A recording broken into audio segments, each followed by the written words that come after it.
Are you struggling with executing a SQL query in Hibernate and running into errors?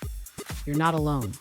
Today, we're going to tackle the issue of using the union operator in Hibernate queries and show you how to resolve it.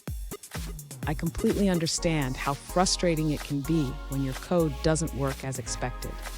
You write what seems like a perfect query, only to be met with an error message. It's a common hurdle for many developers.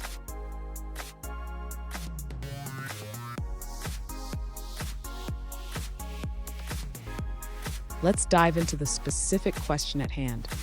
One user recently asked, "Why am I getting an error when executing my Hibernate query with union?" They provided a query that looks quite complex, and they encountered an error stating, "Node to traverse cannot be null." Sound familiar? Let's explore this together. So what could be causing this error? The issue often arises from how Hibernate interprets the query structure, especially when using union. We'll break down the query and identify potential pitfalls. And stick around. At the end of this video, I'll share a pro tip that can help you avoid similar issues in the future. To address the user's issue with the Hibernate query, we first need to ensure that the query syntax is correct. The user should check that the parentheses are properly placed around each select statement. Next, the user should verify that both select statements return the same number of columns. This is crucial for a union operation to work correctly. Additionally, the user should check for any null values in the fields being queried. If any of the fields in the select statements can be null, it may lead to the error encountered. Finally, if the issue persists, the user should consider simplifying the query for debugging.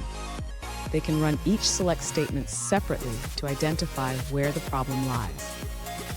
Fun fact, did you know that the first SQL databases were created in the 1970s? They were a far cry from the sophisticated ORM tools we have today, like Hibernate. Now let's look at the answers provided by other users.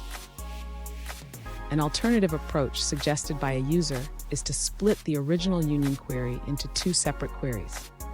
They explain that while the original SQL query is valid, Hibernate throws an error due to its handling of union. Instead, you should create two distinct queries and call them through different methods. Now, let's dive into a different answer from another user.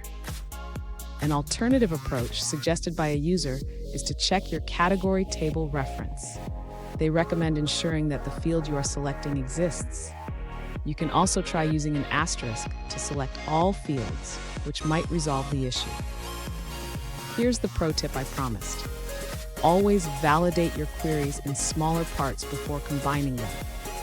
This practice can save you a lot of time and headaches down the road. And there you have it. With these troubleshooting steps, you should be able to execute your Hibernate query successfully. If you found this video helpful, please subscribe for more tips. And don't forget to check out our bonus content on optimizing Hibernate queries.